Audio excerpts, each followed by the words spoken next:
자, 아바스 왕조 볼게요. 아바스 왕조는 한 3번 정도 나왔는데요.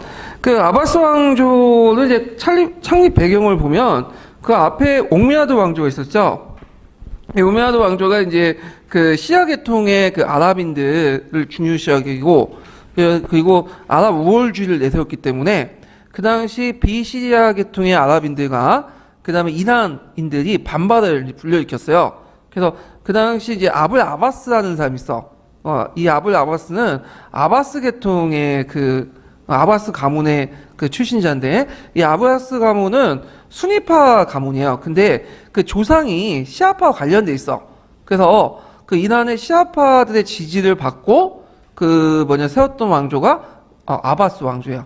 예. 그래서 아바스 왕조는 특징이 뭐냐면 이건 수니파 왕조예요, 기본적으로. 근데 시아파 사람들의 어떤 도움을 받았기 때문에 시아파와 수니파의 평등을 강조했다.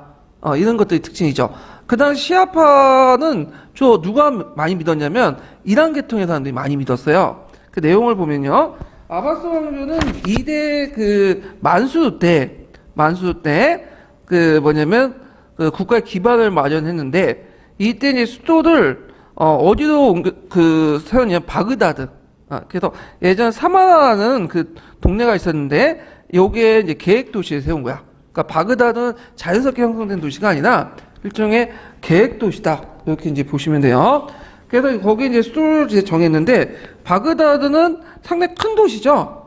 그 당시 인구가 100만이 넘었고, 그래서 이제 바그다드, 장안, 그 다음에 콘스탄티노플 3대 도시가 있었죠. 그래서 이 바그다드는 계획 도시로 동서소통의 중심 역할을 했고요. 아랍계와 비아랍계의 조화를 이끌었고, 장안과 함께 동서문화의 교주 역할을 했다. 그래서 이 바그다드와 관련돼서 060, 08년 기출문제 나왔어요. 그 다음에 종전에 그 오메야드 왕조 때 그 아랍 우월주의에 위한 아랍 우대 정책을 폐지했다. 그래서 모든 모슬렘, 그러니까 이슬람 교도는 평등을 표방했고요. 민족에 상관없이 인재를 등용했어요. 그래서 비아랍인들, 특히 시아파 계통의 이란인들이 가지고 있는 인두세를 폐지했다. 이런 것들이 이제 눈여보시고요. 그래서 이란인들을 등용했고, 그 다음에 궁중 친위대 이란이나 맘루크를 이제 구성했는데, 이 맘루크를 좀 알 필요가 있어요. 맘루크라는 사람들은 어떤 사람들이냐면 노예병사예요.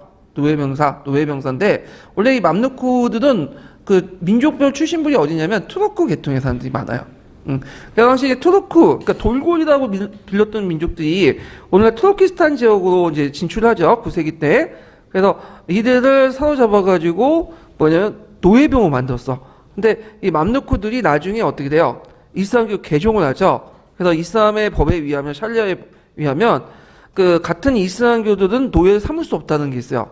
그러면서 해방이 돼. 그래서 이 사람들이 또 군사권을 갖고 있기 때문에 이들 중심으로 쿠데타가 일어나고, 이런 식으로 맘루크 왕조들이 만들어지기 시작해요. 예. 자, 하여튼 이런 것도 있고, 그 과정에서 투르크 계통들이 이제 점점 이슬람화 되기 시작하고요. 그 다음에 세금 제도에서도 아랍인과 비아랍인과 차별을 폐지하죠. 아까 좀 얘기했고, 그 다음에 예전에 말한 것처럼 원래는 토지세는 그 아랍인들, 그러니까 이슬람 계통의 왕조, 이슬람교도에 물리지 않았거든요. 근데 물리기 시작한다. 왜냐면 이제 아랍인들도 뭘 가지고 있기 때문에, 토지를 많이 가지고 있기 때문에 세수확보 차원에서 그렇다는 거. 자, 그 다음에 이제 요때 아랍인들의 의미가 변화가 있죠. 인종적 의미보다 문화적 개념으로 전환돼서, 이제는 이제 혈통이 베두인족이 중요한 게 아니라 아랍어를 하고 이슬람교를 믿으면 이게 뭐가 되는 거야? 아랍인이 되는 거죠. 그래서 그 아랍인들의 개념이 확대됐다. 그래갖고 오늘날 중동 사람들 다 아랍인이라고 하잖아요. 근데 이제 아랍인으로서 이제 포함되지 않는 개념이 있어. 이란은 언어 구조가 달라. 그래서 중동어는 이제 아랍어 같은 경우에 베두인족의 아랍어는 이제 쉽게 셈족, 햄족 같은 사람들이 쓸 수 있는데, 이란 애들은 못 써요. 왜냐면 이제 특별하게 노력하지 않은 이상은 받아들일 수 없죠. 언어 구조상. 예. 그 다음에 이제 여기에서 좀 볼게. 아바스 왕조는 중국하고 또 관련됐죠. 탈라스 전투에서 당군을 격파하죠. 우리 고구려 유민 출신 고손지와 관련돼 있는. 그래갖고 이제 예전에 기출문이 나왔어요. 이 탈라스 전투에서 격파를 해서 뭐가 전파됐다? 제지수이 전파되죠. 그래서 그때 이제 중국인 그 제지 기술자들이 포로 잡혀가지고 바그다드에 있다가 알려져가고 바그다드, 카이로, 그 다음에 저쪽 그 북아프리카를 거쳐서 코르도바를 거쳐갖고 유럽으로 이렇게 전파되기 시작하죠. 그렇지만 이제 마지막으로 이 아바스 왕조는 나중에 에미르라는 지방 세력들이 막 대두돼. 그리고 나서 이제 여러 왕조들로 또 분열되죠. 그래서 하루 알라드 시대 때 잠깐 그 정성기를 누르다가 쇠퇴를 해서 나중에 9세기, 10세기 넘어가면 여러 왕조 계통으로 넘어가. 그래서 이제 그 칼리프도 세 개 계통이 나오죠. 하나는 후기 오미야드 왕조, 그 다음에 또 하나 이집트 파티마 왕조, 아바스 왕조. 그리고 칼리프는 취하지 않았지만 그 이란 계통의 왕조들이 등장하죠. 부하이 왕조, 뭐 샤만 왕조, 그리고 아바스 왕조는 부하이 왕조의 거의 계례 국가로 떨어졌다가 그걸 누가 구원해줘요? 셀주크 투르크가 구원해주죠. 그래서 셀주크 투르크의 보호국이 돼. 그래가지고 이제 있다가 나중에 이란국이 오면서 셀주크 투르크와 함께 같이 멸망을 해버리죠. 그런 것들 좀 기억을 해두시면 될 것 같고요. 자, 그래서 이제 이렇게 이제 좀 보면 되고, 그 의의는 진정한 의미의 이슬람 제국이 성립됐다. 이거 외워두세요. 이제 기출 문제 나왔으니까. 그래서 범이슬람 왕조로 이제 학대돼 나갔다. 교과서에 그렇게 표현되어 있고요. 그러면 이때 이제 바그다드 관련된 내용이 있어요. 이것도 한번 읽어보세요. 그 되게 교과서에 강조되어 있고 기출도 예전에 몇 번 나왔기 때문에 나올 수 있는 부분이에요. 자, 그 다음에 뒤에 넘어가 셀주크 투르크를 보죠. 셀주크 투르크와 이란국. 자, 셀주크 투르크와 이란국도 이제 예전에 한번 기출에 한 두세 번 나왔던 부분인데, 일단은 여기서 좀 볼 게 뭐냐, 투르크족의 서아시아 이동부터 살펴볼게요. 투르크족은 9세기에서 10세기경에 원래는 저 만주 지역에 있다가 어디로 이동했어요? 오늘날 중앙아시아 지역, 투르키스탄 지역으로 이동을 하게 되죠. 그러면서 이제 그 뭐냐면 에미르 지방장관의 그 밑에 있는 용병들로 활용이 돼요. 맘루크로. 그러면서 이제 나중에 쿠데타를 일으켜가지고 여러 뭐냐면 그 왕조들로 왕조를 세우게 되는데, 이 투르키 계통의 왕조들은 여러 계통이 있어요. 이제 거기에 교과서에 보면 이제 그 뭐냐 셀주크 투르크 있죠? 셀주크 투르크가 있고, 그 다음에 이제 이 사람이 또 오스만 투르크도 투르크 계통의 왕조죠. 그 다음에 셀주크 투르크가 멸망할 당시에 여러 또 뭐냐면 제국으로 분열되는데, 그 중에 하나가 룸셀주크 투르크가 있어. 룸셀주크 투르크. 그 저기 소아시아 반도에 이런 것도 있고, 그 다음에 이집트의 맘루크 왕조가 있죠. 맘루크 왕조. 그래서 이집트의 이 맘루크 왕조는 최초로 예전에 말했지만 누굴 격파했어요? 몽고족들 격파를 했어. 그러다가 나중에 이제 오스만 투르크에서 멸망을 당하죠. 그래서 그 맘루크 왕조가 그 당시 아바스 왕조의 후손들을 보호했죠. 칼리프의 후손을. 그래갖고 셀리니세가 그 사람부터 뭘 칭호를 받게 돼요? 그 칼리프의 칭호를 받게 되죠. 슐탄 칼리프 제도가 이제 확립했던 그 왕조들이고, 그 다음에 이제 인도 같은 경우에는 그 가즈니 왕조나 고로 왕조 이런 것들이 다 뭐냐면 투르크 계통의 왕조예요. 그 다음에 이제 카라 왕조 이것도 이제 그 뭐냐면 투르크 계통 왕조죠. 그래서 여러 투르크 계통의 왕조들을 세웠다. 이렇게 좀 기억을 해두시면 될 것 같고요. 그러면 셀주크 투르크를 이제 볼게요. 셀주크 투르크. 자, 그래서 이제 그 셀주크 투르크는 10세기 경에 이제 세워진 그 왕조들인데, 11세기 경에 거기에 보면 수도 코니아에 그 투코이 베그가 그 수도 코니아가 있고, 수도는 코니아 있고요.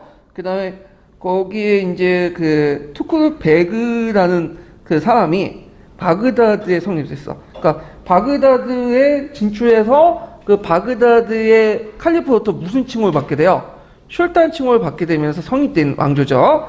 그래서 이제 그 당시 이제 이란 계통의 왕조였던 샤마 왕조와 부하이 왕조 타도하고 아바스 왕조였던 칼리프로부터 슐탄을 칭호를 획득했다. 아박스라고 되어 있는데 교과서에는 아바스라고 요즘에 표기하더라고요. 예전 표기법이고요.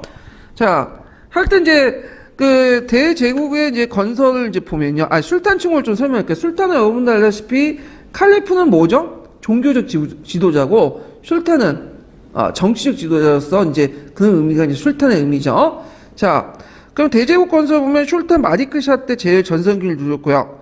그 다음에 그 당시 이제 그 이슬람 제국이 주도권을 장악하면서 그 당시 시리아나 비잔티움 제국의 그러니까 시리아 비잔티움 제국령을 점령하죠. 그 과정에서 예루살렘을 점령하게 되고, 그 다음에 성지 순례를 방해하잖아요. 그 다음에 또 비잔티움 제국을 또 공격하고, 그러면서 시작된 것이 뭐냐면 십자군 전쟁이죠. 그 다음에 비잔티움 제국을 격파하고 아나톨리아나 소아시아 지역을 진출했죠. 그리고 이제 세망을 보면 말기 때 이제 이 셀주크 투르크는 여러 자녀 세우고 또 이렇게 뭐냐면 분열이 돼요. 그리고 십자군 전쟁이라든지, 그 다음에 또 이스라엘 암살단 조직의 또 그 정치적 지도자들이 많이 살해되는데, 그 특히 시아파 계통 중에 그 시아파에서 이만이라는 존재가 상당히 강해요. 이만은 원래 그 어떤 의미냐, 우리 쪽으로 선생님이라는 뜻이야. 원래 존칭으로 사용하고 있고, 그 순위파에서는 또 다른 의미는 뭐냐면 이만은 또 이슬람교에서는 교회 지도자 정도? 그래서 교회를 볼 때 이끄는 사람이라는 뜻이야. 그래서 이슬람교 애들은 성직자가 없죠. 우리 식으로 목사나 신부라는 개념 없어요. 그래서 다만 이제 기도를 할 때 그걸 이끄는 사람이 있어. 이만이라는 사람을 하는데, 시아파에서는 이만을 어떤 식으로 해석하냐면 예언자라고 생각해요. 그래서 무하메드가 죽은 후에 여러 예언자들, 그 이만을 상당히 강조해. 시아파는. 그래서 그 이만을 이제 보통 12개로 보는 그 사람도 있고, 7개로 보는 사람도 있어요. 근데 주주는 어디냐면 12인마파야. 이만파인데, 7인마파는 이거 7명을 보는 거야. 7명 오는데, 이 사람들은 시아파 안에서도 또 2단으로 취급받아요. 그런데 이 사람들이 이제 소수다 보니까, 자기가 이제 반대했던 사람들을 처치하려고 암살단을 조직해요. 그래서 이제 이 암살단을 위해서 많은 사람들이 죽게 되거든요. 그래서 7인마파 이스마일파들의 활동 때문에 이제 약화된 것도 있고, 그래서 결국에는 그 당시 아바스 왕조와 함께 훌라고를 공격받고 멸망을 하게 되죠. 셀주크 투르크가. 그런 것들 좀 기억을 해두시면 돼요. 그래서 있는데, 그 어떤 예전에 강사분은 이제 유명 강사분은 그 셀주크 투르크와 오스만 투르크한테 멸망을 했다, 말도 안 되는 소리를 하는데, 그 틀린 거예요. 사실관계 틀린 거예요. 그거는 셀주크 투르크가 그 자녀 세력 중에 룸셀주크 투르크가 있어요. 그 소아시아에 있는 그 룸셀주크 투르크 번성기에 누리다가 이 왕조도 이제 이란국의 공격을 받고 속고 들어가다가 멸망을 당하거든요. 그때 룸셀주크 투르크의 여러 자녀 세력 중에 하나가 뭐냐면 오스만 투르크예요. 그래서 오스만 투르크가 그 룸셀주크 투르크의 자녀 세력을 통합을 해갖고 소아시아를 중심으로 해서 강대국이 형성이 되는 거죠. 사실관계에서. 자, 그 다음에 이제 사회문화적으로 보면 이제 이그타 제도를 실시했다. 이 군사적 봉건제 있는데, 그래서 이제 이그타 제도가 09년 기출문제에 간접적으로 나왔어요. 그래갖고 이제 나오는데, 이 이그타 제도는 엄밀히 말하면 셀주크 투르크 때부터 시작된 제도는 아니에요. 예전에 투르크 병사들에게, 그 군인들에게 그 봉급 대신에 영지를 줬어요. 영지들. 그래서 영지에서 나온 그 뭐냐면 그 수익을 얻어라. 그래서 영지를 중에 우지식으로 수조권을 준 거지. 수조권을. 근데 나중에 이제 이게 계속 가다가 이게 일종의 세습지가 된 거야. 그래서 이 지역을 통치하게 되는 거죠. 이 제도가 계속 어디까지 연결해서 셀주크 투르크까지 연결돼요. 그래서 셀주크 투르크 때는 완전히 그 지역을 장악을 해버리는 거죠. 영지 수조권뿐만 아니라 통치권까지. 그래갖고 이제 있는데, 이게 이제 어떤 식으로 나왔냐면, 이제 09년 기출문제에 티마르 제국 있죠. 티마르 제국. 티마르제는 어디가 있죠? 오스만 투르크 있죠? 틀린 거죠. 근데 셀주크 투르크 때 티마르제를 실시했다, 이런 식으로 나와. 그냥 틀린 거죠. 티마르 제도는 이제 약간 비슷하지만 지배권을 준 게 아니라 이건 뭐냐, 수조권만 준 거죠. 수조권만. 그래서 주로 이제 그 오스만 투르크 같은 경우에는 그 샤파이 기병대가 있어요. 샤파이 기병대. 에니첼리는 중앙군이고, 그 지방군으로서 실제 동원되는 부대는 샤파이 기병대거든요. 이 샤파이 기병대를 양성하기 위해서 줬던 토지가 뭐냐면 티마르예요. 이렇게 이제 기억을 해두시면 돼요. 자, 그 다음에 이제 이렇게 해서 나중에 여러 또 지방 세력이 자립되고 이제 있고, 뭐 페르시아 비잔틴 문화가 영향을 받고요. 그 다음에 이제 등장한 게 이란국이죠. 이란국은 이제 그 아바스 왕조와 셀주크 투르크를 멸망을 시키고 거기에 점령했던 그 곳인데, 아까 얘기했지만 훌라고가 세웠기 때문에 훌라고 울루스라고 해요. 여기를요. 그러면 처음에는 이 그 몽골족들이 와가지고는 이슬람을 막 탄압을 했어. 근데 이제 정착생활하고 이제 왕조를 만들고 보니까 대다수가 뭘 믿고 있죠? 이슬람교를 믿고 있잖아. 그러니까 이제 이슬람을 국교화하죠. 그래서 초기 때는 네스티우스교를 더 우대하고 이슬람을 탄압을 했지만 나중에 이슬람을 우대하고 이슬람 문화를 보존하는 그런 정책들을 했다. 그래서 이제 있고, 그 다음에 이제 그 인두세 가축세 중심의 몽골식 세제를, 토지세 중심 이슬람 세제를 곤치고요. 그 다음에 결국에는 이단국도 귀족간의 어떤 내부 다툼으로 해서 뭐야? 분열이 돼. 그래서 이 분열된 세력을 다시 통합된 것이 뭐냐면 티무르 제국이죠. 티무르 제국. 그래서 이제 이렇게 좀 기억을 해두시면 되는데, 그 과정에서 이제 어떤 형상들이 일어나면, 이 당시 이제 몽골족들이 이제 하고 그러니까 투르크 계통들이 이제 몸이 섞이게 되죠. 그래서 어떻게 되냐면 이제 몽골족들이 투르크화되기 시작해요. 예. 그래서 이 자녀 세력들이 후대에도 계속 남아져요. 그래서 몽골족 중에 투르크화된 세력들이 상당히 많아요. 예. 그래서 이제 있는데 이건 나중에 좀 설명하고요. 자, 그러면 이제 티무르 제국을 넘어갈게요. 티무르 제국.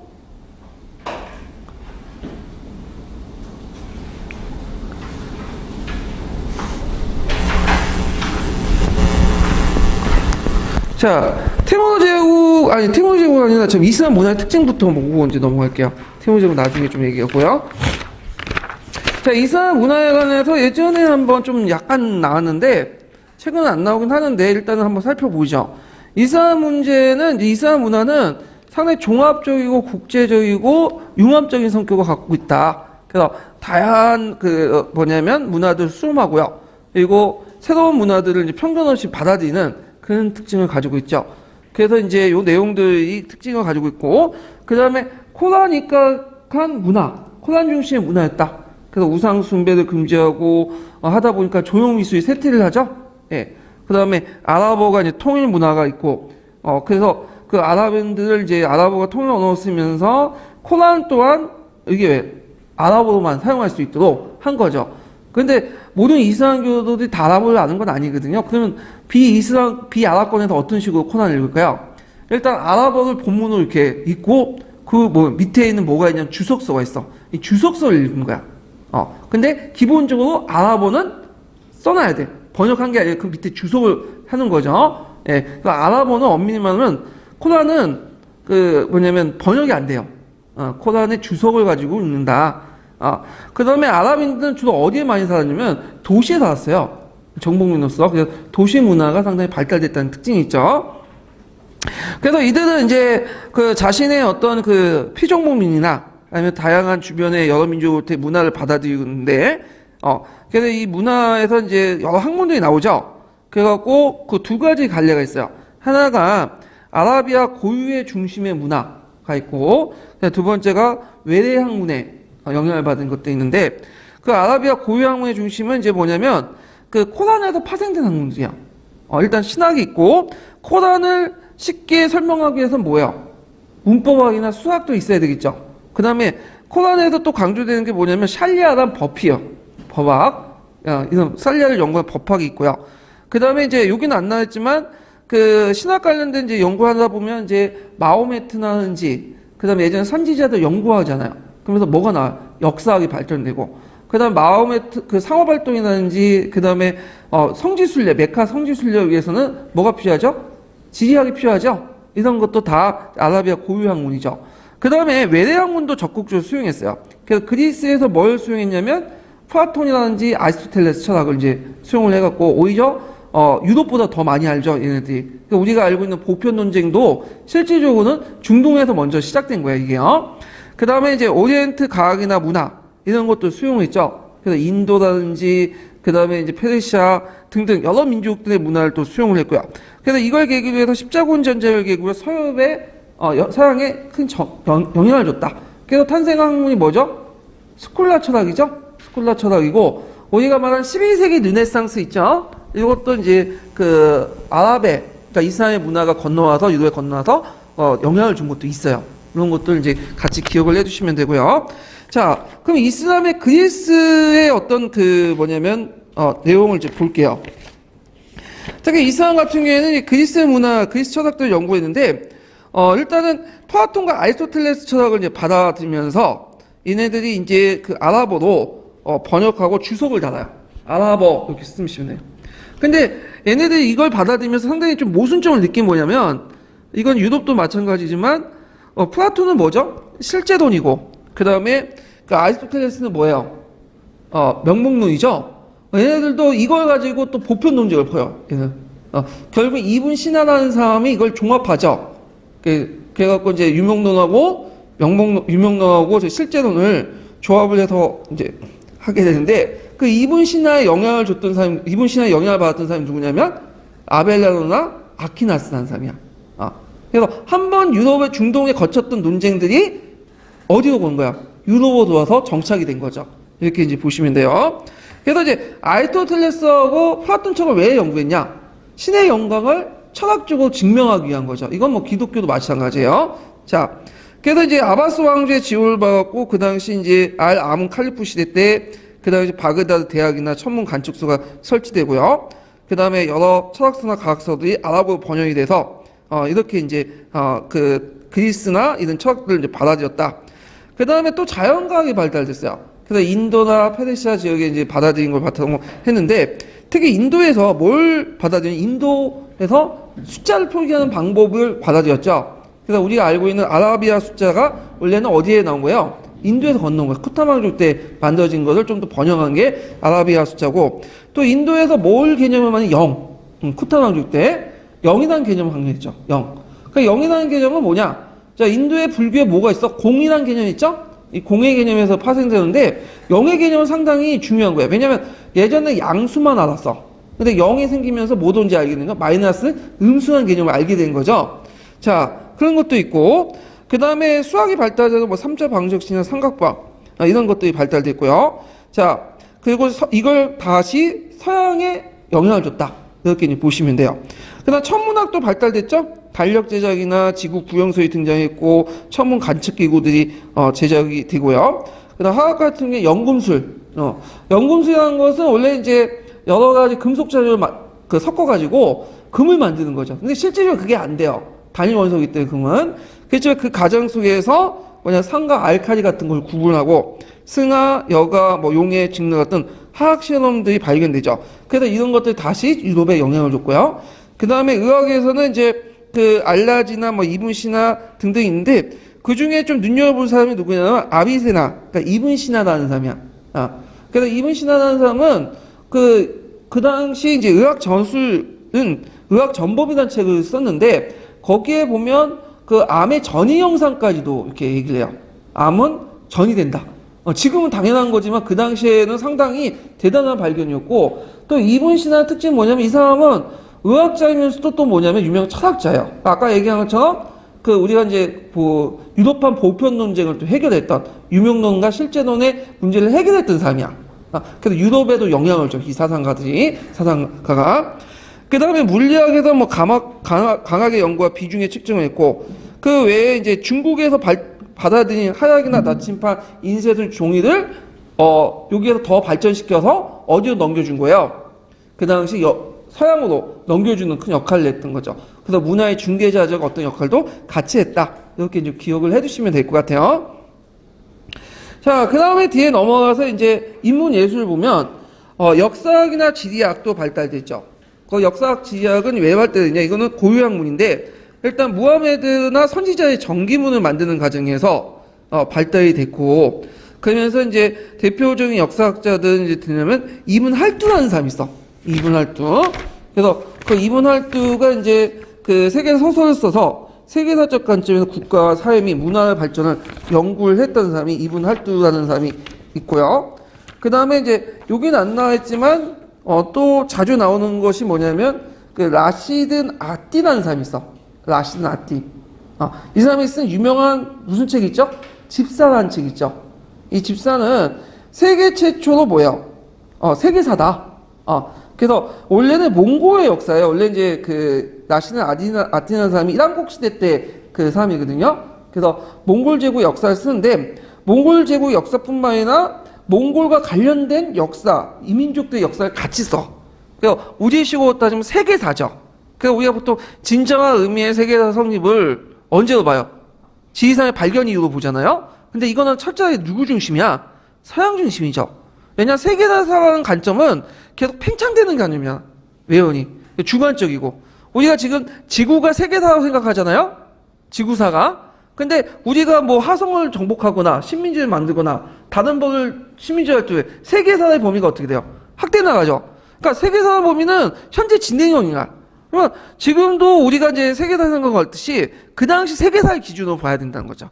그러니까 세계사라는 것은 자기 나라와 다른 자기 주변에 접촉한 민족의 역사를 같이 포괄할 때 우리는 세계사라고 부를 수 있잖아요. 그런 측면에서 이제 세계 최초의 세계사는 라시드 나틴의 집사다라고 평가하고 있어.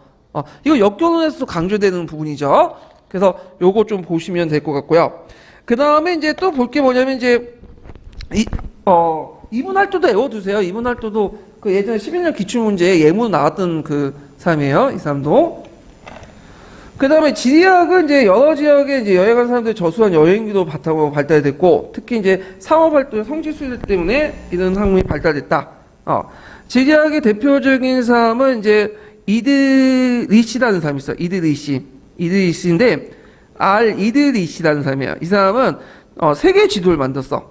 그래갖고 이제 그 아시아, 유럽, 북아프리카를 기본적으로 윤곽을 바탕으로 해서 그 강이나 산의 위치까지 정확히 표시하는 세계 지도를 만들었던 사람이 이드리시라는 사람이 있고, 그 다음에 또 이제 예전에 시험 문제 나왔던 사람이 누구냐면 이분 바투타라는 사람 있죠?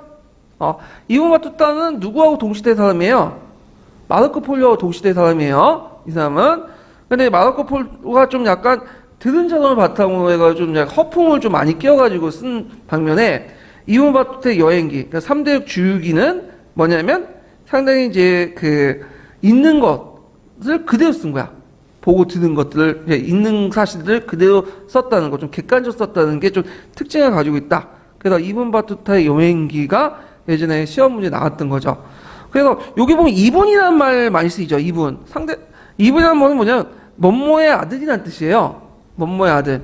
그러니까 이분 바투타의 그 아버지는 이름이 뭘까요? 바투타야. 그 다음 이분 신하의 아버지는 뭐죠? 신하죠. 신하의 아버지 먼먼모야. 네. 그래서 이렇게 구성이 돼 있어요. 그래서 그 중동에서는 그 성을 안 써요. 정통적으로. 우리가 이제 박, 김 이런 식으로 성을 안 쓰고 주로 부정명에다가 이분 먼모의 아들 뭐뭐 이렇게 얘기해. 이분 아들의 뭐뭐 이런 식으로 표시하거든요. 성을 쓰기 시작한 건 터키 때 이제 누구예요? 칼말 파샤 때 이제 성을 쓰기 시작한 거죠. 예. 뭐 이렇게 이제 좀 알아두시고, 자, 그다음에 문학과 야를 보면 되게 페르시아 문화에 발달됐고, 궁중문화의 발달 영역이 궁중문화 중심으로 발달했는데, 웅문 같은 게 이제 기출문제에 나온 게 뭐냐면 그 유럽의 남프랑스의 프랑스 문화에 큰 영향을 줬다. 스페인과 가까운 지역 아니에요? 그래갖고 이제 있고, 시로서 눈바이트 시, 오마라라는 눈바이트 시가 있고, 그 다음 우리가 이제 친숙한 뭐가냐, 아라비아 야가 있죠. 아라비아 나이트라는. 그래서 아라비아 나이트는 어떻게 시작해요?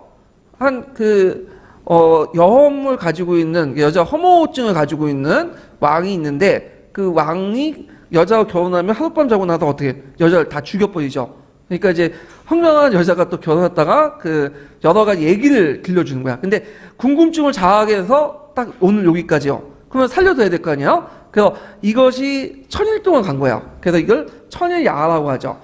물론 그 여자가 다 얘기한 건 아니고, 예전에 페르시아나 그 다음에 뭐 중동 지역의 민화나 인도 신화의 민화를 다 합쳐놓은 거죠. 종합을 해서. 그래서 이제 페르시아, 나 인도, 중동의 여러 가지 문화를 섞어놓은 것이 이 아라비아야다. 그래서 그 안에 뭐 알라바바의 40인의 도적이라든지 신데바드의 모험이라든지 알라딘의 어떤 램프라든지 여러 가지 얘기들이 있잖아요.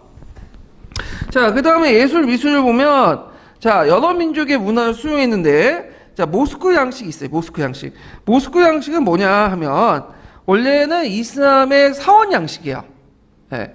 그래갖고 거기 보시면 돔이 있고, 그 다음에 이슬람 양식 또 특징이 뭐냐면 주변 4개의 첨탑들이 있죠. 첨탑을 왜 뒀어요?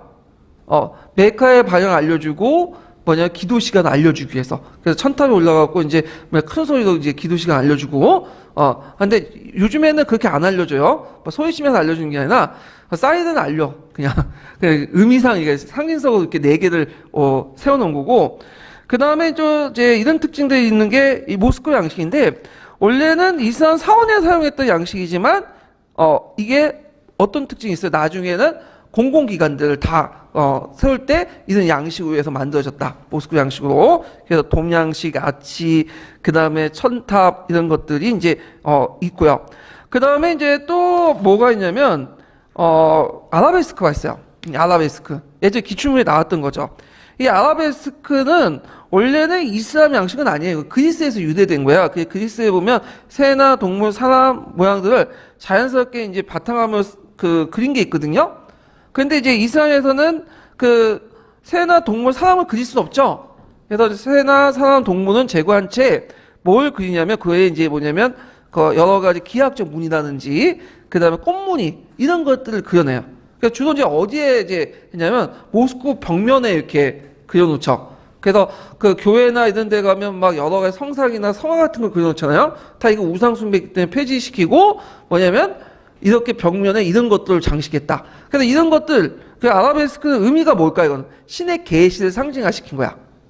그래서 그 이슬람의 문화의 특징은 아까 얘기했던 조형 미술이 발달하지 못했다.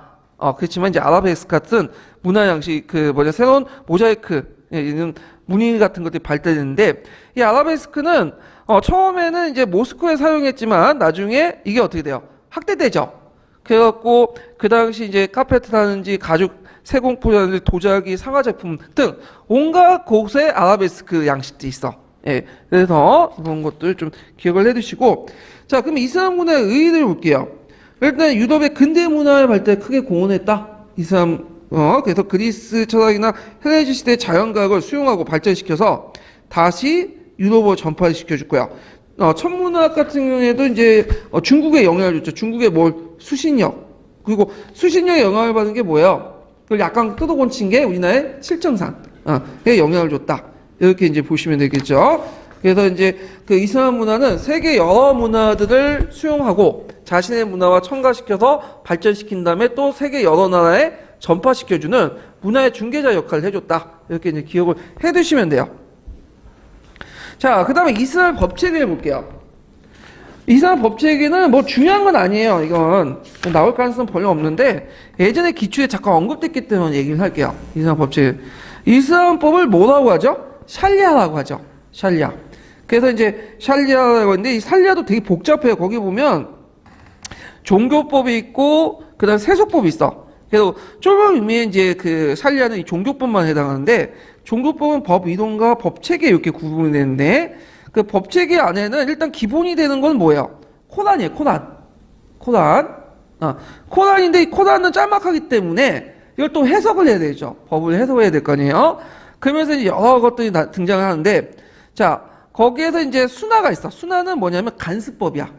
이거는 코란에 명시되어 있지 않지만 예전에 베두인족들이 있죠. 베두인족이나 그 아랍인들이 행해졌던 간습 이런 것들 수나라고요. 예, 수나.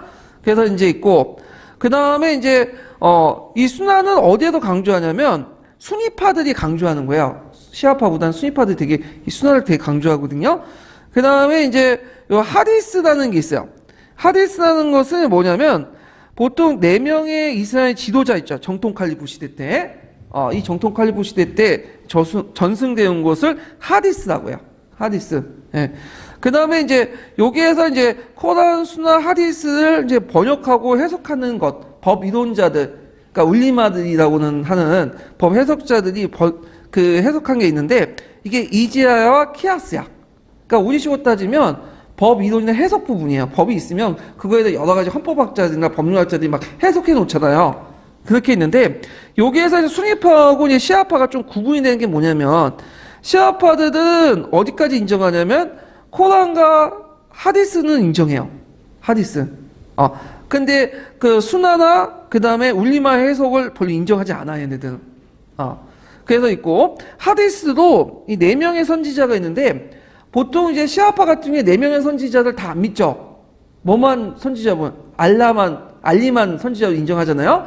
근데 이에 대해서 이제 그 수니파 같은 4명 선지자 다 인정해주잖아. 그래서 하디스 안에서도 일부만 시아파들이 인정해요. 그래서 시아파 같은 경우에는 좀 약간 법 운영이나 살리아 해석에 융통성이 없어. 그래서 이제 수니파들은 수나라든지 이지아 키아스 같은 이런 관습이라든지 법 이론 해석이나 이런 것들 좀 다양하게 해석해가지고 포용을 하는데 시아파 같은 경우에 좀 원리주의적인 특징을 가지고 있어요. 얘네들이. 지금도 그렇죠. 시아파가 좀 우리의 이미지가 뭐예요? 시아파에 대한 이미지가 상당히 강견하잖아. 이런 것들을 가지고 있다라는 것 좀 기억을 해두시면 되고, 그 다음에 그 외에 이제 세속법이라는 게 있어요. 그래서 이제 불변의 간섭 순환을 바탕으로 해서 아라비아 사회 간섭이나 정복지 법 간섭 칙령을 바탕으로 해서 제작을 해서 비종교적인 측면 강조하고 오스만 투르크 때 이 카논법이 상당히 발달됐어요. 요것은 그래서 이제 아타트와 카노가 있는데 특히 오스만 투르크 같은 경우에는 좀 약간 비종교적인 어떤 그 법률 체계가 있다라는 걸 좀 기억을 해두시면 돼요. 그래서 이제 있고, 그 다음에 이제 여기에서 이제 좀 눈여겨보면 뭐냐면, 지금도 이제 현대 국가에서 이슬람을 믿는 국가들 안에서도 좀 차이가 있죠. 그래서 우리가 사우디아라비아라든지 그런 나라들은 일종의 뭐예요, 이거는? 이슬람을 그대로, 샤리아를 그대로 인정하는 정교일치적 국가야. 재정일치적 국가죠. 그래서 실제 법 운영에서 이 샤리아가 상당히 기준이 커. 근데 이제 그 터키라든지 그 다음에 이라크 이런 나라도 있죠. 이런 시리아 같은 나라들은 어떤 나라냐면 이슬람교는 많이 믿지만 그 국가 운영 체제가 샤리아에 의해서 운영되는 나라는 아니에요. 뭐야? 현대법에 의해서 운영된 체제죠. 세속 국가적인 어떤 특징을 가지고 있죠. 이게 좀 차이가 있어요. 예. 그래서 이제 이렇게 있다는데 뭐 중요한 건 아니에요. 근데 예전에 한번 기출문제 나왔기 때문에 한번 언급을 했고요. 자, 뒤에 넘어가서 이제 그 티모르 제국을 볼게요. 자, 티모르 제국은 예전에 단독 문제로서 한 문제 나왔고요. 티모르. 그 다음에 이제 잠깐 언급된 문제로서 이제 또 한 문제 나왔던 거죠. 티모르 제국은 14세기 후반에서 이제 1370년에서 1500년까지 있었던 국가예요. 그래서 티모르가 이제 세웠기 때문에 티모르 제국인데 말 그대로 티모르 외에는 볼 게 없어. 이 나라는. 그래서 이제 티모르 제국을 이제 보면 이 티모르는 자칭 자기가 징기스칸 후손이라고 해요. 근데 핏줄은 믿을 수가 없어요.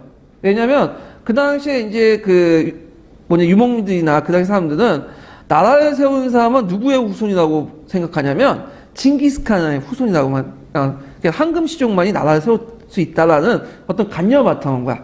근데 징기스칸이 정복하는 과정에서 DNA를 너무 많이 뿌려놨기 때문에 이게 진짜 이 사람의 자손인지 뭔지 그건 정확히 검증되지 못하고 있고요. 하여튼 이 티모르라는 사람은 어떤 사람이냐면 그 몽골족이 투르크 계통의 투르크화된 몽골족이에요. 그러니까 원래 몽골족인데 이 몽골족들이 이제 투르크화된 몽골족 있죠. 이렇게 이제 볼 수 있고, 이 사람은 원래 출신이 어디냐면 차카타이 한국 출신이에요. 차카타이. 그래서 그 당시 차카타이는 동차카타이, 서차카타이 이렇게 두 개로 나눠져 있었는데 이들을 통합을 하고 이제 정복 사업을 통해서 영토를 확장했던 사람이죠. 그래서 이 사람은 이제 수도를 어디로 정했냐면 사마르칸트로 정했다. 이 수도 정확히 기억을 해주세요. 그래서 사마르칸트는 그 오아시스 도시죠. 그래서 동서교육의 중심지로서 동방의 노마라고 불렸던 곳이 그 사마르칸트죠. 그래서 중앙아시아 사막 한가운데에 있는 도시인데 푸른돔의 도시라고 해서 모스크와 마드라사 이슬람 신학교도인데 동지붕 등이 유학을 받아 푸른색 타일로 뒤엎었기 때문에 이것을 이제 뭐냐면 푸른색의 도시, 푸른돔의 도시 이렇게 부르고 있어요. 자, 그러면 이제 발전 과정을 좀 볼게요. 이 사람은 이제 몽골족의 영향을 받았기 때문에 몽골족이 뭐야? 정복 전쟁이죠. 그래서 활발한 정복 사업을 했고 군대 조직을 정복 사업을 했고 그 다음에 이제 했다라는 걸 좀 기억을 해주시면 될 것 같아요. 그러면 정복 활동을 보면 일단 동차카타이와 이란국을 병합을 하고요. 이란국은 그 당시에 여러 자녀 세력도 나눠져 있었는데 병합을 하고 그 다음에 예전에 기출문제 나왔던 것이 뭐냐면 앙칼라 전투죠. 앙칼라 전투에서 누구하고 한번 싸워요? 오스만 투르크하고 싸우잖아요. 그래서 오스만 제국의 술탄이었던 비아제드 1세를 포로 잡아. 그래서 비아제드 1세는 포로 잡다가 돌아다니다 죽거든요. 이 사람은요. 그래서 한동안 오스만 투르크 안에 황제가 없었던 시대가 있어. 이걸 뭐라고 하냐면 대공의 시대라고 해요. 대공의 시대. 그래갖고 이제 그 뭐냐면 그 형제까지 네 분이 일어나는 그 시대가 일어나는데 하여튼 뭐 이런 게 있고요. 그 다음에 이제 러시아를 공격하죠. 그 다음에 러시아는 어떤 항국이 있었어요? 키차코 항국이 있었죠? 키차코 항국을 공격을 하고 그래서 이들을 격파를 하고 그래서 이제 키차코 항국의 사하이를 점령하고 했는데 문제는 거기를 전부 점령은 했지만 통치하지 않아요. 돌아와 그냥 내버려둔 거죠. 그래서 이제 그 키차코 항국을 이제 뭐냐면 멸망까지 시키지 않아요. 그러다가 또 어디까지 공격하냐면 인도도 공격하죠. 그래서 인도는 그 당시 델리 술탄 왕조가 있었어요. 그 중에 세 번째 왕조, 네 번째 왕조인가요? 세 번째 왕조가 투쿠라 왕조야. 투쿠라 왕조를 멸망을 시켜. 그리고 나서 네 번째 왕조인 사이드 왕조가 이제 건립이 되는데 웃긴 건 여기 또 통치하지 않아요. 그냥 약탈만 하고 왕조 교체만 좀 일어났고 하여튼 이렇게 해갖고 이제 여러 정복 사업들을 했다. 결국에는 명나라를 원정하게 되죠. 이 사람이. 명나라를 왜 원정했을까요? 원나라를 멸망을 시켰잖아.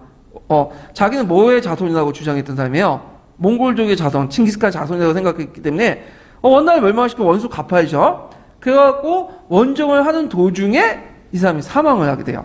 네. 그래서 이제 끝나게 되는 거죠. 그 후에 왕들은 볼 거 없어요. 그 교과서에 나온 왕이 잠깐 이제 뭐가 있냐 울루그베그라는 사람이 있어요. 이 사람은 왕이면서 유명한 천문학자예요. 그래갖고 이제 천문대를 건설했다. 그래서 후에 암살당했고 그 후에 왕들은 비리비리해가지고 볼 건 없고요.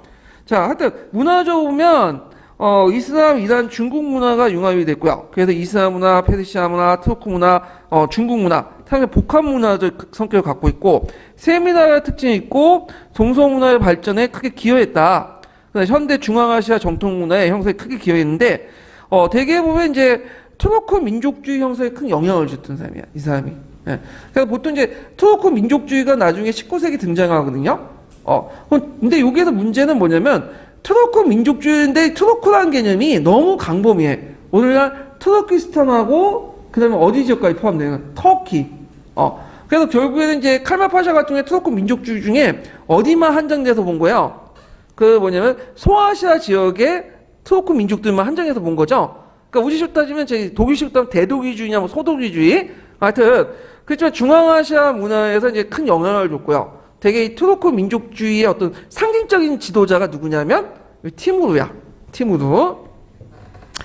그다음에 이제 멸망 과정을 보면 이제 후계자의 분쟁이 있었죠. 그래갖고 이제 그 후에 6대 황제였던 아부 샤이드가 사망 후에 그 뭐냐면 나라가 두 종각 나죠. 뭐 사마르칸트, 헤르트 이렇게 두 종각이 나고 결국에는 이제 우르베크 쪽에 침입을 해서 멸망을 해. 1500년에.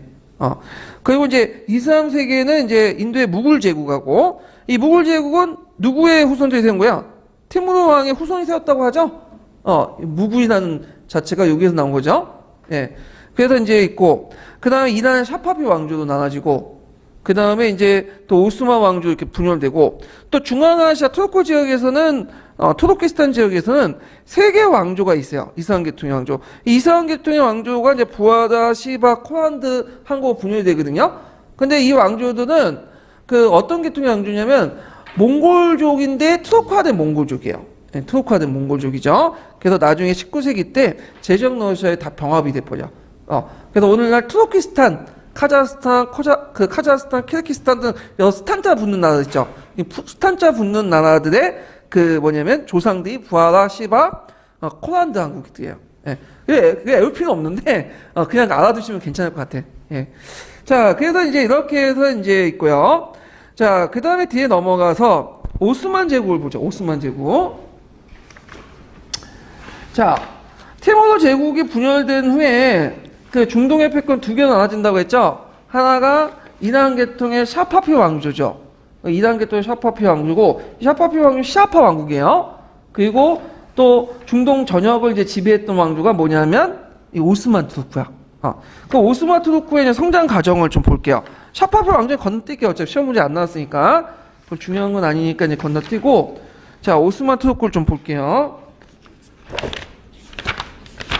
자, 오스만 투르크는 아까 얘기한 것처럼 그 어디에서 출발했냐면 름셀주크 투르크에서 출발해요. 그래서 그 당시 셀주크 투르크의 여러 자녀 세력들, 에미르들 지방장관 중에 한 명이 그 서아시아 반도, 그러니까 오늘날 터키 지역에 세워진 그 나라가 룸셀주크 투르크야. 그러니까 셀주크 투르크하고는 달라요. 그 룸셀주크 투르크가 번성하다가 나중에 이란국한테 공격을 받고 속국 떨어져요. 그리고 이란국한테 멸망을 당해, 결국에는. 그때 이제 멸망 당하고 나서 그 자녀 세력들이 있었는데 그 중에 하나가 뭐냐면 오스만 투르크죠. 그래서 이 오스만 투르크가 여러 자녀 세력들을 정복을 해서 뭐냐면 결국에 터키 지역을 장악을 해버린 거야.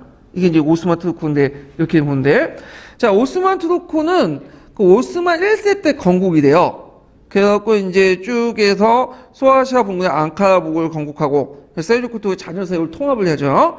그 다음에 이제 예전에 기출문제에 나왔던 것이 이제 그 초기 왕들이 있어. 그 2대가 오도안이고 3대가 무라드 1세고 그 다음에 4대가 막 그 바야지드 있을 거야. 바야지드.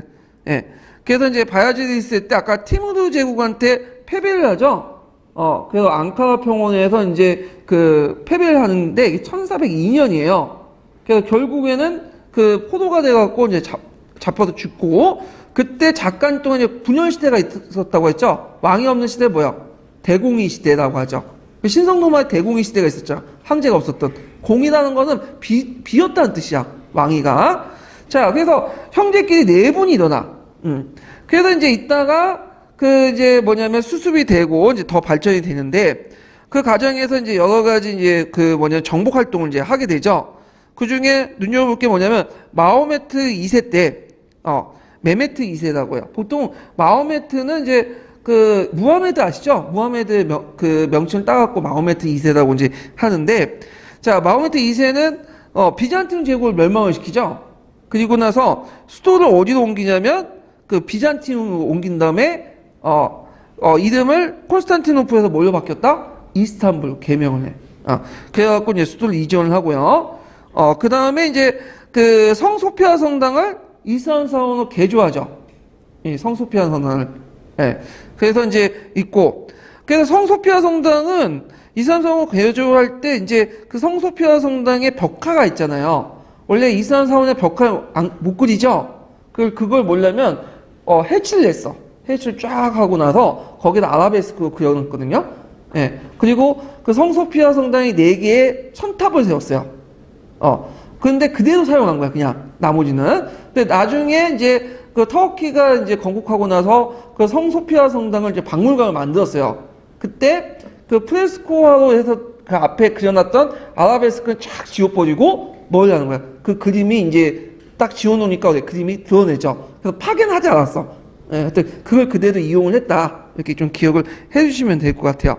자, 참고로 지금 터키의 수도는 어디죠? 네, 이스탄불이라고 답변하시면 안 되죠. 앙칼라죠. 그 애들한테 물어보니까 이스탄불로 얘기하는 애들이 너무 많더라고. 가끔씩 앙칼라로 답변하는 있고, 앙칼라예요. 예. 자, 그래서 이제 있고, 셸리 1세 때 이거 예전 기출문에 나왔던 거죠. 꼭 외워주세요. 교과서에 나와. 출단 칼리프 제도가 확립됐다. 어디에서? 카이로에서. 그 당시 카이로는 이제 맘루크 제국이 있었어요. 맘루크 제국.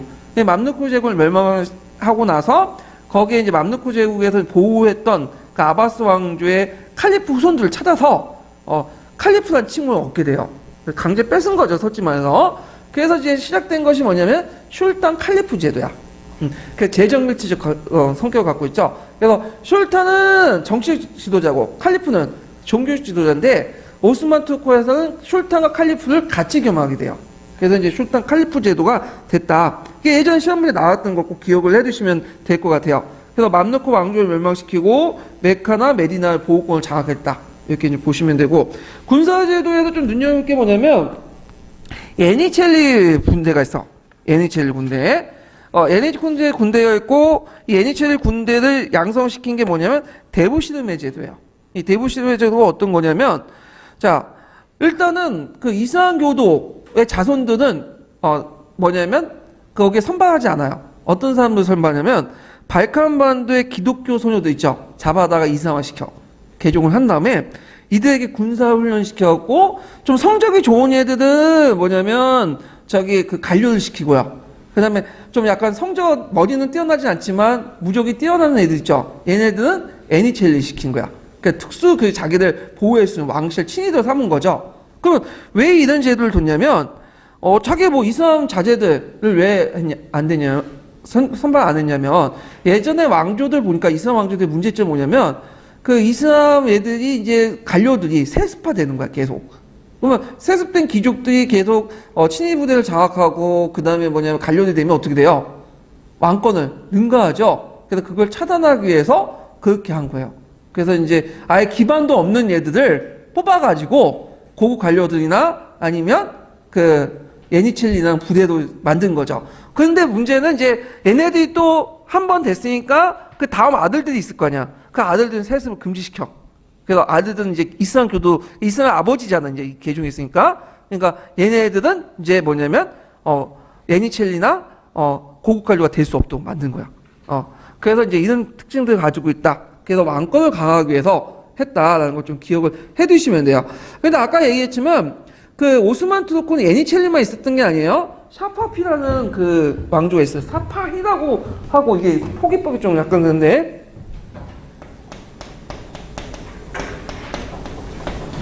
샤파비라는 그 기병대가 있어. 기병대. 실제 군대는 이거라고 보시면 돼요. 예니첼리는 친위부대니까. 그 샤파비라는 그 기병대를 유지하기 위해서 아까쯤에 뭘 뒀다고 했죠? 그 당시 이제 그 이그타 제도를 계승한 갑자기 생각하네. 갑자기 무슨 제도라고 했지 아까쯤에? 예? 티마르 제도, 티마르 제도를 줬다고 했죠. 그래서 이 티마르 제도를 통해서 샤파피 기병대를 양성했다. 요거 이제 연결시켜서 이제 보시면 될 것 같아요. 자, 그러면 이제 있고, 근데 문제는 예니첼리 애들이 나중에 뭐예요? 이게 기득권화돼.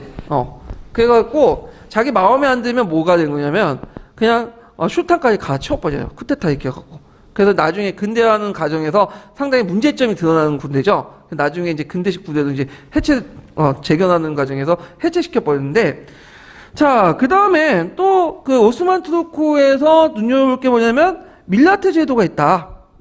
이 밀라트 제도는 다문화를 중심 여기는 그 제도인데, 그래서 이 밀라토는 이제 뭐냐면 그 오스만 투르크는 다종교 국가예요. 또 다양한 민족을 통합하는 국가고, 그러다 보니까 이제 그 자기 이슬람 종교를 강요하진 않아.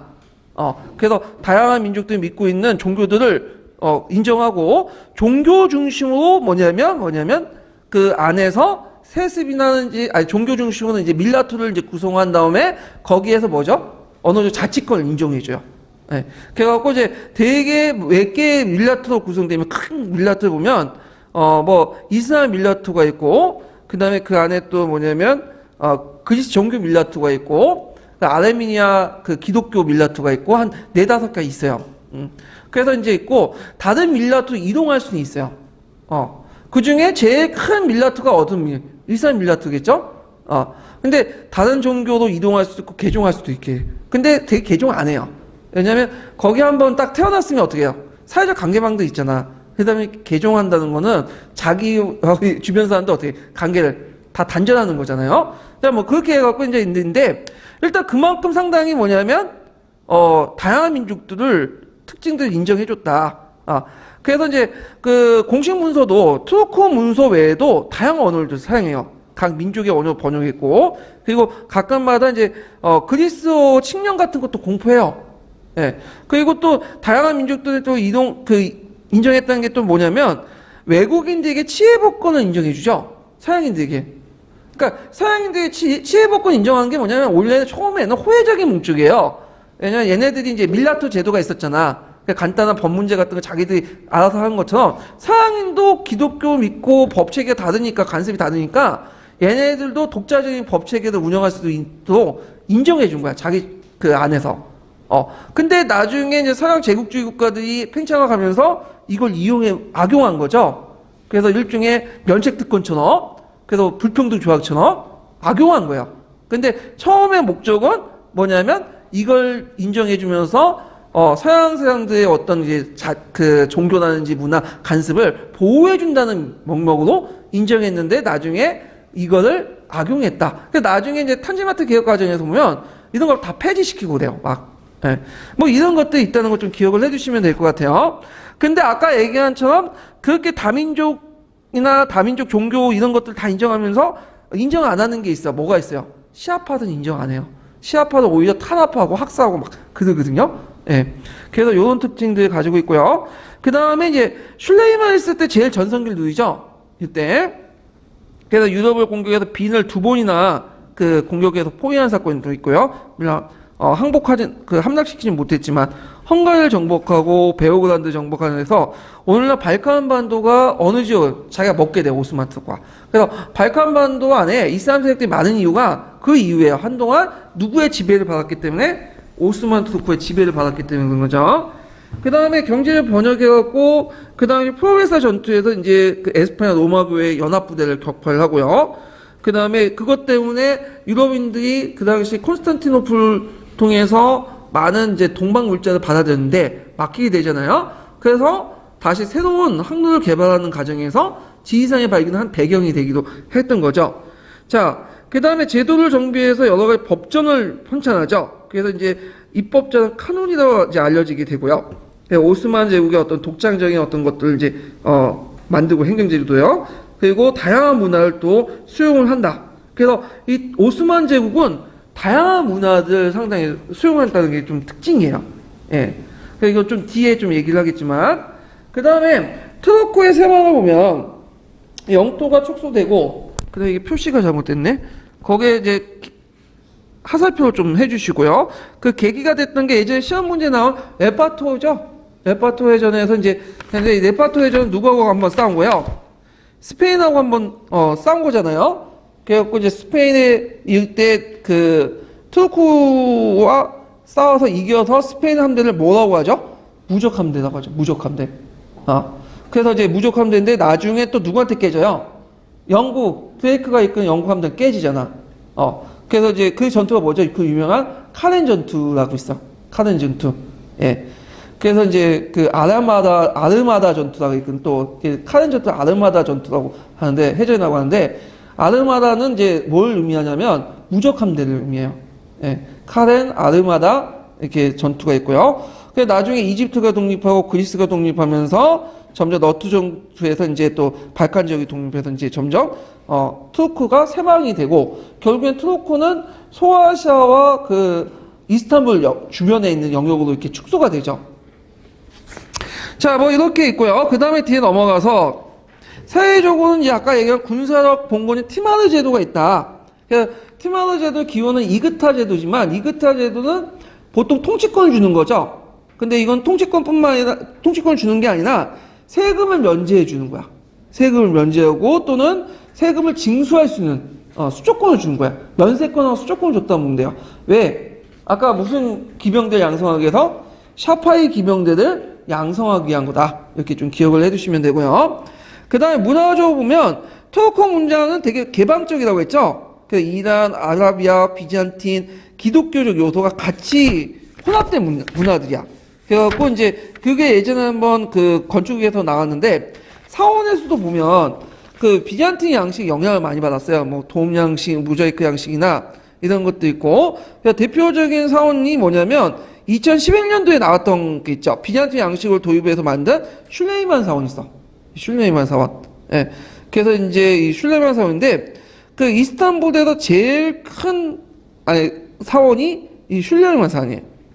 그 다음에 슐탄 아우마드 사원 해갖고 이제 블룩 모스크 천색 타일로 있는 무하메드 사원도 있어요.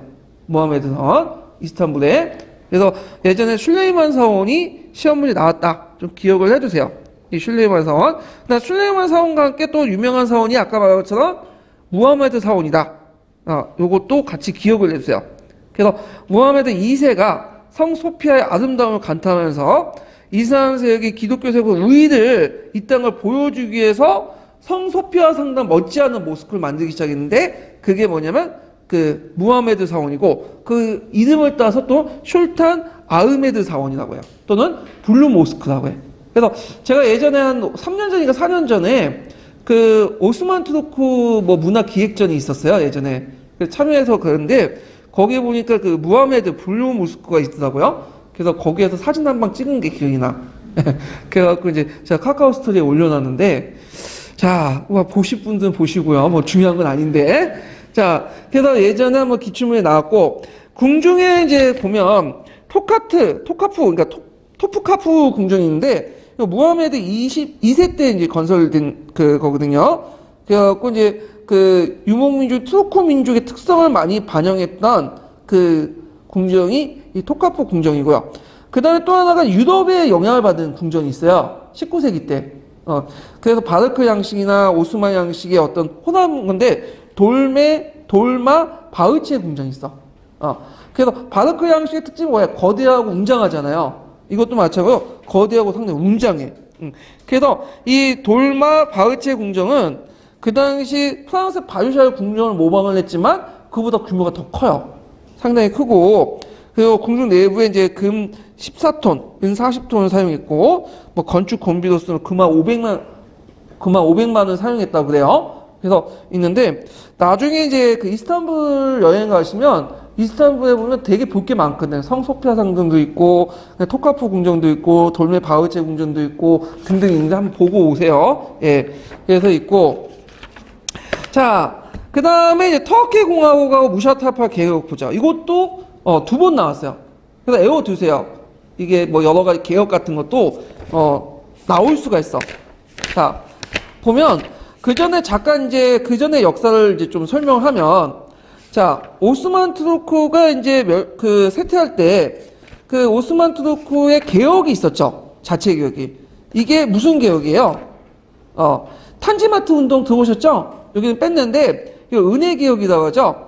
술탄 마호메드 2세부터 그 아들 그 아지드가 이제 주도했던 개혁이고, 그 과정에서 이제 오스만 투르크의 근대적을 개혁을 하려고 했죠. 그래서 뭐 예니체질 군대를 해산하고 서양식 군대를 창설하고 징병제를 실시하고 아까 얘기한 그 외국인들 종교 조직의 사법권 같은 치해법권들 폐지하고 뭐 토지제도를 개혁하고 서구식 근대 운동을 했는데 결국엔 성공해서 실패했죠. 그래서 이제 국내 보수세의 반발이 나는지 서양 여일강대 이권 침탈 등등 해갖고 결국엔 실패를 했고요. 그래서 이제 그 다음에 등장한 것이 뭐냐면 미드라드 파샤의 개혁이죠. 그래서 미드라드 파샤가 미드라드 헌법을 공포하죠. 그래서 아시아 최초의 이제 헌법을 공포해서 했지만 결과로 너투 전쟁을 계기해서 뭐냐면 실패를 하죠. 그래서 그 미드라드 내각이 패배를 하고 다시 입헌 군주제에서 뭘로 넘어가요? 제정으로 넘어가죠. 그래서 제정으로 넘어갈 때 이제 보수 반동 정치가 일어나는데 그걸 이제 주도했던 사람이 뭐냐면 슐탄 압둘 하미드 2세야. 하미드 2세. 그래서 이 사람이 서구 위존의 개혁 정치를 청산하고 나름대로의 정통을 바탕한 개혁을 추구해. 그러니까 우리식으로 따지면 강모개혁 같은 것들 이제 추진하죠. 강력한 전제군주를 바탕으로 해서 나름대로 개혁을 추진하고 범이슬람주의를 포방하고 자유주의를 탄압하고 그렇게 되죠. 그래서 범이슬람주의란 뭐냐면 그 당시에 이제 그 민족주의라는 게 등장해요. 근데 우리처럼 민족이라는 개념이 중동에서는 정확히 구분이 안 돼. 그래서 민족을 어떻게 정할 것이냐 가지고 그게 여러 가지 의견들이 있었는데 먼저 등장한 게 뭐냐면 이슬람 종교를 수용한 사람을 다 같은 민족으로 보자. 그게 범이슬람주의야. 범이슬람주의. 그래서 이제 범이슬람주의가 첫 번째고, 근데 범이슬람주의는 너무 막연하죠. 이게 또 왜 또 너무 모호하잖아 또. 그리고 범이슬람주의를 왜 내세웠냐면 그 당시 오스만 투르크를 다양한 민족들이 있으니까 민족들 공통적으로 많이 믿는 게 뭐야? 이슬람 믿으니까 범이슬람주의를 이렇게 제창을 했던 거죠. 근데 이거에 대해서 이제 뭐냐면 반발하는 사람들이 세력이 등장했는데 이 세력들이 뭐야? 청룡 투르크 당이죠. 그래서 이 청룡 투르크 당 같은 경우에는 얘네들은 범이슬람주의 거부해. 이제 그 민족의 단위를 뭘로 정하냐면 투르크주의로 내세요. 그래서 투르크주의를 내세우면서 그 당시 이제 오스만 투르크의 그 지배하에 있었던 여러 그 이민족들 반발을 불러일으키죠. 예. 그래갖고 나중에 그에 반발해갖고 아랍 민족주의가 등장해요. 그래서 아랍 민족주의의 주도로 해갖고 그 와하브 운동이 일어나죠. 그래서 와하브 운동의 주요 내용은 뭐예요? 예전에 그 순수한 이슬람은 그 투르크 애들이나 이란인들이 망쳐놨다는 거야. 그래서 순수한 그 이슬람, 그러니까 원래 이슬람으로 돌아가자. 그러니까 아랍 베두인족들이 세웠던 그 이슬람으로 돌아가자는 게 그 아랍 민족주의고, 그래서 이제 와하브 운동을 하다가 결국 진압이 되죠. 이집트 오스만 투르크 양국 내에서 와하브 왕국까지 세우다가 그 와하브 왕국의 후손이 세운 왕조가 어떤 거냐면 오늘날 그 사우디아라비아예요. 사우디아라비아. 이렇게 연결돼요. 그래서 청년 투르크당은 극단적 투르크주의를 이제 추구하고 그래서 이제 했는데 이 사람이 이제 줄을 많이 잘못 썼죠. 그래서 청년 투르크당이 이제 줄을 잘못 써가지고 어디에 줄을 썼어요? 1차 세계는 독일에 썼잖아. 그래서 독일하고 썼다가 개판 이제 망하게 되는 거죠. 패망으로. 그리고 나서 이제 그 제정원 형식이 남았던 제정원이 공화파 세력들에서 제거당하고 등장한 것이 1923년에 터키 공화국이에요. 터키 공화국. 그래서 이제 한 번인데 터키 공화국은 이제 그 당시 1차 세계 끝난 다음에 그 당시 이제 그 연합군하고 터키가 세브르 조약을 맺게 돼요. 그래서 그 조약의 결과 비투르크인들 거주지가 다 상실돼. 그래서 터키는 어디로 이제 축소가 되냐면 오스만 투르크는 그 아나톨리아 반도하고 그 다음에 그 이스탄불 주변의 영역만 축소돼요. 그리고 나서 그리스가 또 뭐냐면 쳐들어오죠. 그래서 그리스군을 격파시키는 사람이 누구냐? 게릴라 수단으로 무스타파 칼만이죠. 원래 무스타파 칼만은 청년 투르크당의 급진파 출신이에요. 그래서 이제 이 사람은 이제 그 뭐냐면 새로운 투르크 민족주의를 내세요. 이게 뭐냐? 아나톨리아 투르크 민족주의야. 그래서 아까 얘기한 투르크라 민족주의는 크게 큰 개념 있죠? 중앙아시아 지역까지 포괄되는 터키와 중앙아시아 포괄된 대투르크주의가 있고 그 다음에 현실적으로 그게 안 되니까 어디만 그 아나톨리아 반도가 어디죠? 소아시아 지역에 있는 투르크인들만 대상으로 한 투르크 민족주의가 있어. 그러니까 우리식 그 독일식 따면 앞에는 대독일주의고 여기는 뭐야? 소독일주의. 그래서 투르크 민족을 어디로만 규정하냐면 아나톨리아 지역만 규정을 한 거야. 그래서 이제 아나톨리아를 조국이 기원한 투르크 민족주의를 내세우면서 구소련 연방 예전에 중앙아시아 투르크 민족들과 결별하고 그다음 이 사람의 특징이 뭐냐면 세속주의를 내세요. 그러니까 이슬람은 뭐 종교 참 개인이 믿는 거고 이걸 샤리아를 국가법으로 만드는 인정을 안 해. 그래서 종교 분리를 하죠. 종교 분리. 최근에 이제 터키에서 이제 그 이상한 찐따 같은 대통령 하나 등장해서 세속일치를 또 주장하면서 하면서 문제가 생기는데 자 하여튼 그렇게 있고 그래서 이 사람의 이제 개혁 내용을 좀 볼게요. 그래서 이제 이 사람은 투르크 국민당을 결성하고 이 앙카라에서 국민회의를 소집하고 그다음 임시정부 수립하고 그리스군을 격퇴하고 그 다음에 세습적으로 이제 형식주의 남아있는 오스만 투르크를 멸망을 시키죠. 그래서 터키 공화국을 수립해요.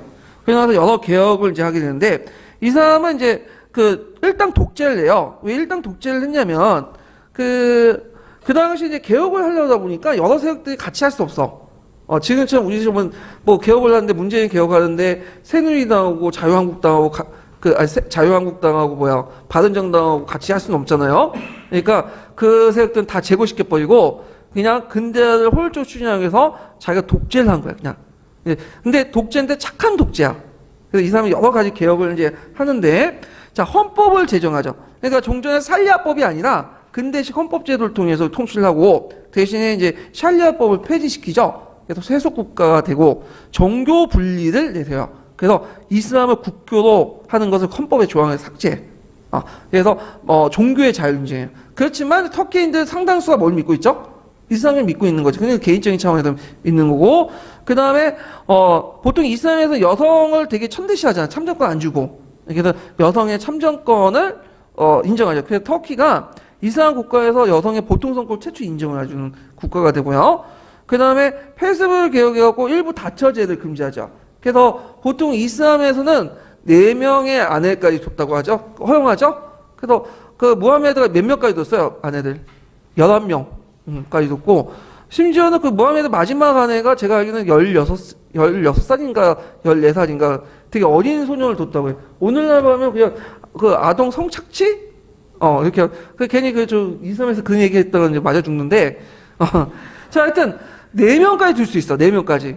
네, 그래갖고 이제 이런 것들을 이제 폐지시키고요. 근대적인 교육제도를 실시하고, 그 다음에 예전에 아라비아 문자들 이제 했잖아요. 그래서 아라비아 문자를 폐지하고, 이걸, 라틴 문자를 도입해. 알파벳으로. 그래서 이 알파벳으로 터키어를 표현하도록 하고요. 이편제를 정비하고, 태양령을 사용하고, 태양령이라는 건 종전에 폐지한다는 거예요. 그 다음에 신비주의 교단을 폐쇄하고, 여성의 베일과 남성의 터키 모자를 금지하죠. 그래서 그 예전에 여성들은 이제 몸을 이제 가리는 부르카라는 거 아시죠? 그 아프가니스탄에서 부르카 쓰잖아요. 눈만 이렇게 뚝 있고. 그래서 이런 걸 더 폐지해.